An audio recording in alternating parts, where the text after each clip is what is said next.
आम्ही बघत होतो की ही जी जागा दिसते ही ज्याला आपण शेवे तपोवन असं गुगल अर्थ म्हणतंय, हीच ती 1700 झाडांची जागा आहे ज्याच्यावरनं वाद आणि महानगरपालिकेचा हट्ट सुरू आहे.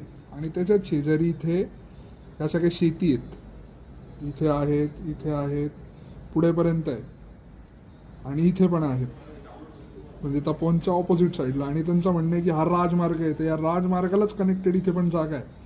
असं काही नाही की जागा नाहीच आहे बिलकुल, पण अजून थोडं झूम आउट केलं तर जागाच जागा आहे.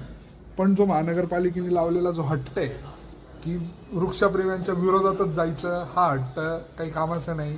कारण जे वृक्षप्रेमी आहेत किंवा जे पर्यावरणप्रेमी आहेत ते काही चुकीची मागणी मुळातच करतच नाही आहे, तर विजय त्यांचा होणारच आहे. हे तुमच्या स्टेटमेंट्सवरून हळूहळू जे तुम्ही खाली उतरता त्याच्यावरून आम्हाला कळतच आहे. पण हा हट्ट सोडा आणि सजेशन्स तुम्ही मागवा. मी आर्किटेक्ट नसून मी एक साधासा इंजिनियर, तर मी एवढं शोधू शकलो आहे. तुमच्याकडे तर मोठे मोठ्या IT चे हब्स असतील, टेक्निशियन्स असतील, आर्किटेक्ट्स असतील, त्यांना बोलवा, त्यांना विचारा की तुमचे जर्मन टेंट्स कुठे बसतील. आणि असं काही गरजेचं नाही आहे की तिन्ही पण आखाडे तुमच्या सोबतच असले पाहिजे. तुमचे 50-50, 100-100 मीटरवर जर आखाडे असले तरी चालणार आहे. तर हा हट्ट महानगरपालिकेने सोडावा. आणि आमचे जे कुंभमेळा मंत्री आहेत त्यांनी ते 15,000 झाडं नाही, त्यांनी 30,000 लावावेत, पण हे 1800 पण तोडू नये. 15,000 + 1800 म्हणजे 16,800 झाडांचं बक्षीसच आम्हाला देऊन टाकावं. थँक्यू.